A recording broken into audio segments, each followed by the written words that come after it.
Voici 2 stratégies toutes simples, des moyens pratico-pratiques à faire maintenant pour gagner du temps et avoir un sentiment de contrôler enfin ton temps. Et là, c'est pas négatif ici, contrôler ton temps dans le sens de le maîtriser.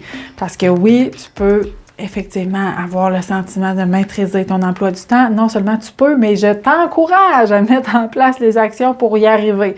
Je suis travailleuse sociale, je m'appelle Ariane Laberge-Chevigny. J'ai accompagné des milliers de personnes, des organisations, des gestionnaires à mettre en place en fait des moyens qui propulsent dans une carrière ambitieuse tout en protégeant l'équilibre et la santé mentale. Et ces trucs-là font partie de mes musts. Alors voilà le premier qui peut sembler contre-intuitif.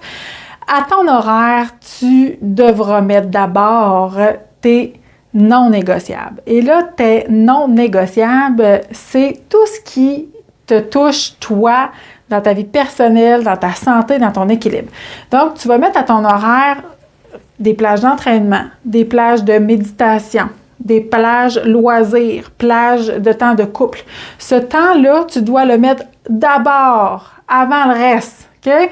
Pourquoi? Parce que sinon, par habitude, on va généralement prioriser les demandes des autres, les obligations de l'extérieur. Et là, ce temps-là que tu aurais pu te consacrer à toi-même, bien finalement, tu te retrouves avec plus de temps, finalement, à te consacrer. Donc, c'est contre-intuitif de placer ce temps-là d'abord, mais c'est essentiel si tu veux qu'il en reste. Et là, si tu te dis, ouais, mais là, rendu là, je vais peut-être me rendre compte qu'il y a un conflit d'horaire avec d'autres obligations que j'ai. Si c'est le cas, tu pourras jouer avec tes plages horaires, mais ce qui compte d'abord, c'est d'avoir fixé ces plages de ton temps-là à toi, dans ton horaire, pour commencer avant le reste. La deuxième chose, c'est de prévoir l'imprévu.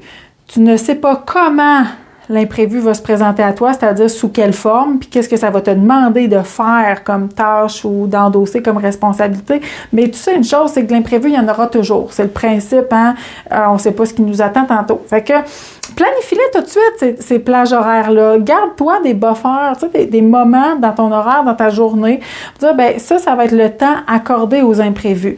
Est-ce que c'est magique comme solution? Non. Est-ce que ça va t'aider à alléger ton horaire, ton emploi du temps? Oui, absolument, parce qu'encore là, tu viens de te bloquer des minutes précieuses pour t'adapter, pour te revirer sur un dizaine quand ça va être le temps de le faire.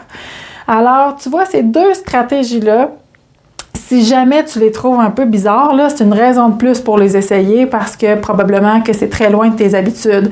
Donc, pourquoi pas essayer? Qu'est-ce que tu as à perdre finalement à essayer de les mettre en place dès maintenant?